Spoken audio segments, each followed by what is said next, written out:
Hello everyone, এটা একটা butterscotch ফ্লেভারের বেন্টো কেক ছিল।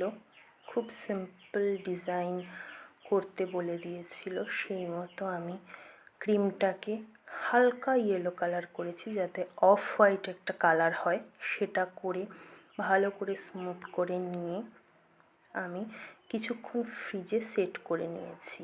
নাহলে বেন্টো বক্সে ট্রান্সফার করতে খুব অসুবিধা হয়। বেন্টো বক্সের মধ্যে কেকটাকে দিয়ে তারপরে আমি রোজ নজল দিয়ে 3টে ফুল করেছি।